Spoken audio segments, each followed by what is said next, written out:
আজকে আবারও চলে এসেছি ওই হরমোনের এই চ্যাপ্টার নিয়ে। তো আরও কিছু ক্লিয়ার করার জন্য, যাতে চ্যাপ্টারটা একদম ফুল ক্লিয়ার হয়ে যায়, ভালোভাবে পড়া যায়, তার জন্য। তো এখানে আমরা আলোচনা করব যে অন্তঃকরা গ্রন্থি যেগুলো ইম্পর্টেন্ট মেনলি, ঠিক আছে, যেগুলো আসার একদমই চান্স আছে, বলতে আসবেই, তাদের অবস্থানগুলো পড়ব এবং তাদের থেকে নিঃসৃত যে হরমোনগুলো সেগুলো আমরা আলোচনা করব।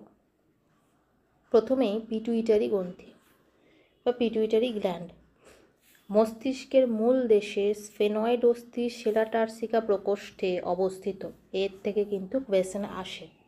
তো এখানে পড়তে হবে যে পিটুইটারির অবস্থান কোথায়, না মস্তিষ্কের মূল দেশে স্ফেনয়েড অস্থি সেরাটারসিকা প্রকোষ্ঠে অবস্থিত পিটুইটারি, যেখান থেকে নিঃসৃত হরমোনগুলি হলো এসটিএইচ অর্থাৎ গ্রোথ হরমোন, যেটাকে আমরা বলি। অনেক সময় আমরা এইভাবে লিখি যে জিএইচ, ঠিক আছে, মানে গ্রোথ হরমোন, ঠিক আছে। এসটিএইচ, টিএসএইচ, এসিটিএইচ, জিটিএইচ এবং পশ্চাৎভাগ অর্থাৎ অগ্রভাগ থেকে কি বেরিয়ে আসছে আর পশ্চাৎভাগ থেকে কি ক্ষরিত হয়, সেটা হচ্ছে অ্যান্টিডাইউরেটিক হরমোন এবং অক্সিটোসিন। আমরা বলেছিলাম কিন্তু এডিএইচ যে কথাটা বলছি, এগুলো মেনলি কিন্তু যেটা বলছে পশ্চাৎ থেকে সিক্রেটেড হচ্ছে, কিন্তু সেটা আসলে কিন্তু হাইপোথ্যালামাস থেকে সিক্রেটেড হয়ে পশ্চাৎ পিটুইটারিতে গিয়ে স্টোর হচ্ছে, সেখান থেকে আবার সিক্রেটেড হয়ে যাচ্ছে প্রয়োজনে।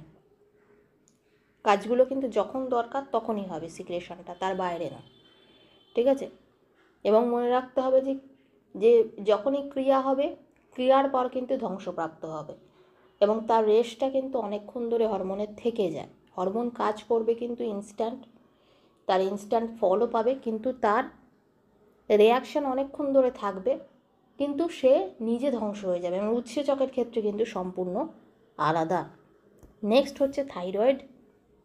থাইরয়েড কোথায় অবস্থান করে, একটুখানি যদি গুগল সার্চ করো কেউ, তাহলে দেখতে পাবে কোথায় কোনটার অবস্থান কি। তবু আমি ছবি দিয়ে দিয়ে আবার বুঝিয়ে দেবো। দেখো, থাইরয়েড হচ্ছে গ্রীবা দেশে, ঠিক আছে, ল্যারিংসে ও ট্রাকিয়ার সংযোগস্থলে অবস্থান করে। এবার আমাকে দেখতে হবে ল্যারিংসটা কোথায় এবং কোথায় আমাদের ট্রাকিয়া। ল্যারিংস মানে যেটা আমাদের স্বরযন্ত্র, কোথায় সেটা। আর ট্রাকিয়া হচ্ছে শ্বাস, যে নালীটা যেটা দিয়ে শ্বাস প্রশ্বাস আমরা নিচ্ছি। তো এই জিনিসটা আমাকে দেখতে হবে যে কোন জায়গায় অবস্থান করছে, সেই সংযোগস্থলটা কোথায়, ঠিক আছে, ছবিগুলোতে দেখাবো। তো তাহলে এখান থেকে যে হরমোনটা, থাইরয়েড থেকে যে হরমোনটা নিঃসৃত হয় সেটা হলো থাইরক্সিন, ট্রাইআয়োডোথাইরোনিন এবং ক্যালসিটোনিন। এখানে একটা গুরুত্বপূর্ণ বিষয় হচ্ছে এই যে থাইরক্সিনটা, থাইরক্সিনকে বলা হয় হচ্ছে T4, আর ট্রাইআয়োডোথাইরোনিন যেটা লেখা আছে সেটাকে বলা হয় T3, ঠিক আছে, T3। এটা আমাকে সবসময় মাথায় রাখতে হবে যে কোনটাকে কি বলা হচ্ছে, প্রত্যেকটার আলাদা করে ফাংশন আছে, পড়তে হবে। নেক্সট হচ্ছে প্যারাথাইরয়েড, ঠিক আছে।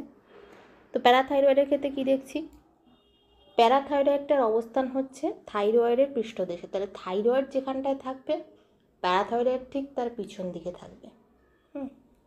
চারটি মতো থাকে প্যারাথাইরয়েড গ্ল্যান্ড। তো এখানে দেখা যাচ্ছে নিঃসৃত হরমোনের নাম প্যারাথরমোন। ভেরি ভেরি ইম্পর্ট্যান্ট, এটা আইলেটস অফ ল্যাঙ্গারহ্যান্স, তার অগ্নাশয়ের মধ্যে এটা অবস্থিত। আমরা জানি আইলেটস অফ ল্যাঙ্গারহ্যান্সটা অগ্নাশয়ে অবস্থিত এবং সেখান থেকেই মেনলি ইনসুলিন, তার মানে আইলেটস অফ ল্যাঙ্গারহ্যান্সের তো বিভিন্ন সেল দিয়ে তৈরি, আলফা কোষ, বিটা কোষ, ডেল্টা কোষ। তাহলে আলফা কোষ থেকে বেরিয়ে আসে আমরা ইনসুলিন, এই বিটা কোষ থেকে বেরিয়ে আসে ইনসুলিন, আলফা কোষ থেকে বেরিয়ে আসে গ্লুকাগন। সবসময় মনে রাখতে হবে যে আলফা থেকে বেরিয়ে আসবে গ্লুকাগন, আর যদি বিটা হয় তাহলে সেটা হবে ইনসুলিন, ঠিক আছে। কোনখান থেকে কি বেরিয়ে আসছে, ডেল্টা কোষ থেকে তাহলে বেরিয়ে আসবে সোমাটোস্ট্যাটিন। আচ্ছা, নেক্সট হচ্ছে অ্যাড্রিনাল বা সুপ্রারেনাল বলতে পারি। যেহেতু দেখবে কিডনি, সুপ্রারেনাল কেন, কিডনির ঠিক মাথার ওপরে টুপির মতো করে অবস্থান করে, এই জন্য দেখো বৃক্কদ্বয়ের ওপরে মানে দুটো বৃক্ক আছে, মানে একজোড়া বৃক্ক মানে কিডনি, সেই কিডনির মাথায় দেখবে টুপির মতো অ্যাড্রিনাল গ্ল্যান্ড অবস্থান করছে, এবং অ্যাড্রিনাল কর্টেক্স থেকে যে হরমোন বেরিয়ে আসে তার নাম কর্টিকয়েড হরমোন, অ্যাড্রিনাল মেডালা থেকে যে হরমোন বেরিয়ে আসে তার নাম অ্যাড্রিনালিন এবং নর অ্যাড্রিনালিন হরমোন, যেগুলো আমরা আপৎকালীন হরমোন নামে চিনি, জরুরিকালীন হরমোন নামে চিনি। এরপরে আছে আমাদের অমরা বা প্লাসেন্টা। এই যে প্লাসেন্টা, এখানে কি দেখতে পাচ্ছি যে গর্ভবতী স্ত্রীলোকের জরায়ুর গাত্রে অবস্থিত, গর্ভবতী স্ত্রীলোক যারা তাদের ক্ষেত্রে দেখবে জরায়ুর গাত্রে অবস্থিত, মানে ইউট্রাসের গায়ের মধ্যে অবস্থান করে। তো সেখান থেকে বেরিয়ে আসে এইচসিজি। এইচসিজির ফুল ফর্ম হচ্ছে হিউম্যান কোরিওনিক গোনাডোট্রপিন। এই যে এইচসিজি হরমোন, ইস্ট্রোজেন বেরিয়ে আসে, প্রোজেস্টেরন বেরিয়ে আসে, রিল্যাক্সিন বেরিয়ে আসে, প্রত্যেকটা হরমোনই কিন্তু ইম্পর্টেন্ট। শুক্রাশয়, শুক্রাশয় থেকে কী কী হরমোন? পুরুষদের দেহ গহ্বরের বাইরে স্ক্রোটাম নামক থলির মধ্যে অবস্থিত হচ্ছে শুক্রাশয়। আমরা জানি শুক্রাশয় কোথায় অবস্থান করে না, স্ক্রোটামের ভেতর, থলির ভিতরে শুক্রাশয়, যেখান থেকে হরমোন নিঃসৃত হয় তার নাম টেস্টোস্টেরন এবং অ্যান্ডোস্টেরন বলা হয়।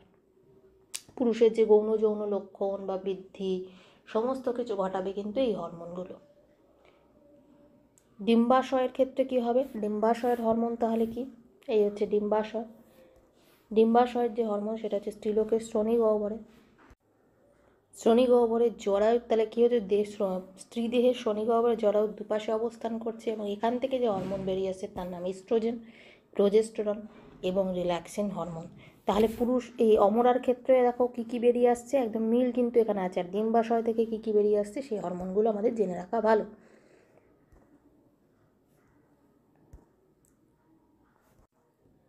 এবারে নেক্সট কতগুলো বিষয় দেখো আলোচনার বা জানার বিষয়, সেটা হচ্ছে রাসায়নিক প্রকৃতি অনুযায়ী হরমোনকে কী কী শ্রেণীতে ভাগ করা হয়েছে, ঠিক আছে, সেগুলো আমাদের জানতে হবে। একটা হচ্ছে আমরা বলি না ফেনলজাত হরমোন, কোনগুলো ফেনলজাত, এগুলো কিন্তু ভেরি ভেরি ইম্পর্ট্যান্ট, এবং এটা আসবে, এই যে ইম্পর্ট্যান্ট কথাটা লিখছি তার মানে এটা কিন্তু আসবে, প্রত্যেকটা পড়ে রাখতে হবে, এর থেকে শর্ট কোয়েশ্চেন প্রচুর দেয়। ফেনলজাত হরমোন হচ্ছে অ্যাড্রিনালিন, নর অ্যাড্রিনালিন আর থাইরক্সিন।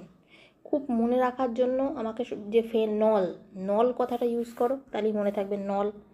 নল দেখো নালিন, নলের সঙ্গে দেখো নালিন কথাগুলো আছে, দেখতে পাচ্ছ? অ্যাড্রিনালিন যেখানে থাকবে সেখানেই নর অ্যাড্রিনালিন ঢুকে থাকবে, এটা এইভাবে মনে রাখো। অ্যাড্রিনালিন নর অ্যাড্রিনালিন একদম ভাই বোনের মতো, এরা সব একসাথে লেগে থাকে। তাহলে ফেনলজাত, নল মানে নালিন চলে এলো এখানে। আর একটা আছে থাইরক্সিন, ঠিক আছে। আচ্ছা, নেক্সট হচ্ছে প্রোটিন জাতীয় হরমোন কোনগুলো?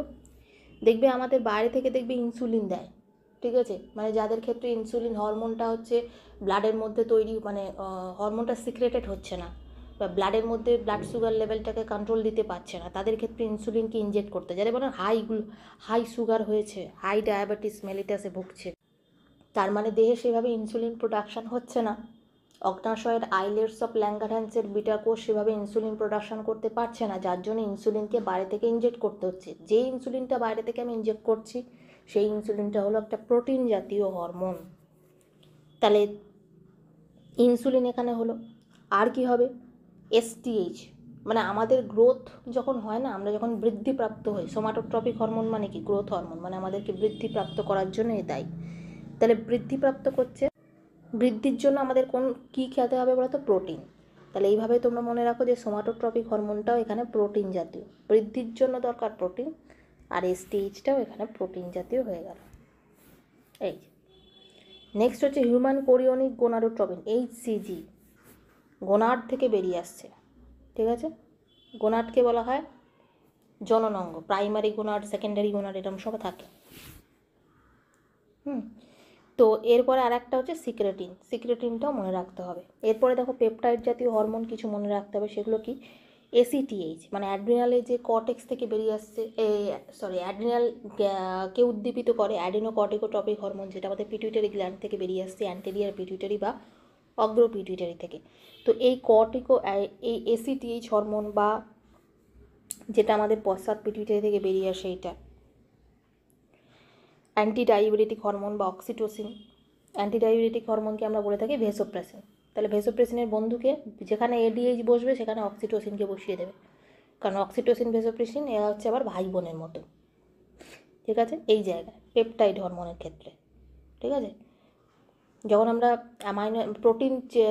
একটা প্রোটিনকে যখন তৈরি করি সেখানে কি হয়, অ্যাকচুয়ালি অ্যামাইনো অ্যাসিডগুলোর মধ্যে একটা পেপটাইড বন্ড তৈরি হয়। এই যে অ্যামাইনো অ্যাসিডগুলোর মধ্যে এই যে পেপটাইড বন্ডটা তৈরি হলো, এরা সব মিলে কি হলো, প্রোটিন তৈরি করে। সেই পেপটাইডের কথাই এখানে বলছে যে পেপটাইডগুলো কোনগুলো পেপটাইড ধর্মী হয়ে গেল।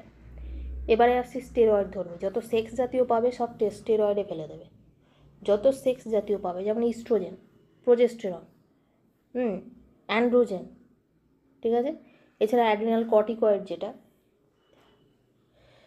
কর্টিকয়েড বলতে গ্লুকোকর্টিকয়েড, মিনারেলোকর্টিকয়েড, এসব বলি না, সেক্স স্টেরয়েড, এইসব জাতীয় যে হরমোনগুলো প্রত্যেকটা স্টেরয়েডে ফেলে দেবে। ইস্ট্রোজেন, প্রোজেস্টেরন, টেস্টোস্টেরন তো এরা অবশ্যই স্টেরয়েড জাতীয় আসবে।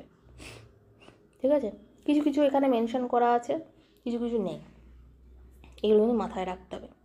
এরপরে দেখো, এরপরে চলে আসছে আমাদের লিপিড ধর্মী।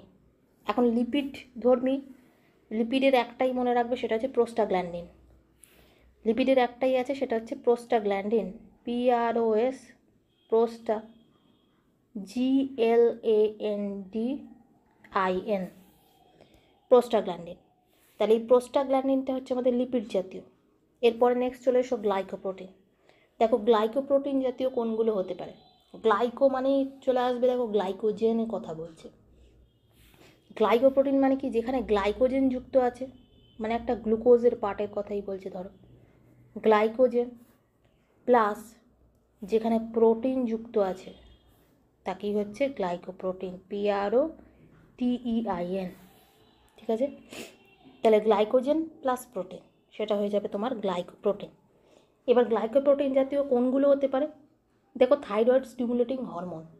খুব ভালো করে মনে রাখতে হবে, আমরা অনেক সময় গুলিয়ে ফেলি যে থাইরক্সিন বা ট্রাইআয়োডোথাইরোনিন বা ক্যালসিটোনিন, আর তার সঙ্গে গুলিয়ে ফেলি TSH, thyroid stimulating hormone. Stimulating মানে হচ্ছে যেটা উদ্দীপিত করে, স্টিমুলেটিং মানে হচ্ছে যেটা তোমার উদ্দীপিত করে, মানে ধরো স্টিমুলেট করে। তাহলে নিশ্চয়ই এটা নিশ্চয়ই থাইরয়েড থেকে বেরোবে না। থাইরয়েডকে যে উদ্দীপিত করবে সে থাইরয়েড থেকে বেরোবে না।